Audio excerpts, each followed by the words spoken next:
जातीय विद्वेष देश के लिए घातक। राजन सहारनपुर प्राणनाथ ज्ञानपीठ के अधिष्ठाता स्वामी राजन जी महाराज ने कहा कि चारों वेदों में जाति विशेष का वर्णन नहीं है। जाति विद्वेष ही भारतवर्ष की पतन का कारण बनेगा। स्वामी राजन दिल्ली रोड पर परवाना विहार में दिव्य शक्ति अखाड़ा के महामंडलेश्वर परम तत्ववेत्ता संत कमल किशोर जी महाराज के साथ संयुक्त रूप से पत्रकार वार्ता कर रहे थे। उन्होंने कहा कि चारों वेदों का यदि निष्पक्ष रूप से अवलोकन किया जाए तो उनमें कहीं भी शूद्रों की कहीं भी ना तो निंदा की गई थी तथा ना ही उन्हें वेदाध्ययन अथवा यज्ञाधिकार से वंचित किया गया है। उन्होंने कहा कि वेदों का अध्ययन कर क्रोध से रहित, शीलवान, संयमी, सत्य धर्म का पालन करता भक्त और परोपकारी व्यक्ति ही ब्राह्मण है। उन्होंने बताया कि महर्षि वाल्मीकि रामायण में भगवान राम शबरी के झूठे भेड़ खाते हैं। वैश्य पिता व शूद्र माता की संतान श्रवण को ब्राह्मण और ऋषि कहा गया है। प्रभु राम के गुरु वशिष्ठ भी उर्वशी अप्सरा की संतान थे।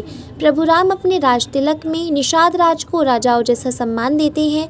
दासी पुत्र महिदास ऐत्रेय ऋग्वेद के व्याख्याकार हैं। यही नहीं, दासी पुत्र विदुर का सम्मान भगवान श्री कृष्ण करते हैं। इसका सीधा अर्थ है कि उस समय जाति भेद नहीं था।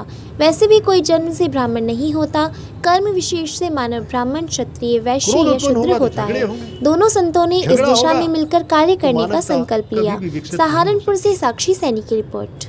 भारत राष्ट्र को विकसित करने के लिए सनातन धर्म को अपनाना होगा, अपने वेदों को अपनाना होगा, क्योंकि वेद साक्षात भगवान का रूप है और वेदों में सर्वे संतु निरामया का घोष दिया गया है। सभी प्राणी सुखी हो, आनंदित हो, वैभव से युक्त हो, ऐश्वर्य से युक्त हो, श्री से युक्त हो, ये वेदों का ही उद्घोष है। स्वस्थ हो, दीर्घायु हो, ये भी वेदों का ही उद्घोष है। और सब प्राणियों में हर तरह के लोग आ जाते हैं, सभी जातियों के लोग आ जाते हैं।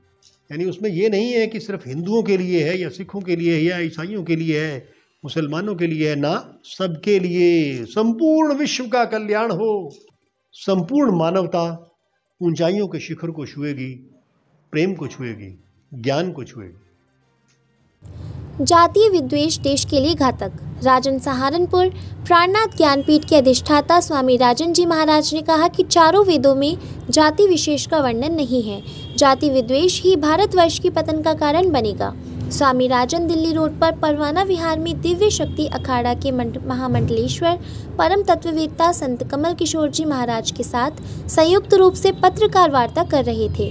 उन्होंने कहा कि चारों वेदों का यदि निष्पक्ष रूप से अवलोकन किया जाए तो उनमें कहीं भी शूद्रों की कहीं भी ना तो निंदा की गई थी तथा ना ही उन्हें वेदाध्ययन अथवा यज्ञाधिकार से वंचित किया गया है। उन्होंने कहा कि वेदों का अध्ययन कर क्रोध से रहित, शीलवान, संयमी, सत्य धर्म का पालन करता भक्त और परोपकारी व्यक्ति ही ब्राह्मण है। उन्होंने बताया कि महर्षि वाल्मीकि रामायण में भगवान राम शबरी के झूठे भेड़ खाते हैं। वैश्य पिता व शूद्र माता की संतान श्रवण को ब्राह्मण और ऋषि कहा गया है। प्रभु राम के गुरु वशिष्ठ भी उर्वशी अप्सरा की संतान थे। प्रभु राम अपने राज तिलक में निषाद राज को राजाओं जैसा सम्मान देते हैं। दासी पुत्र महिदास ऐत्रेय ऋग्वेद के व्याख्याकार हैं।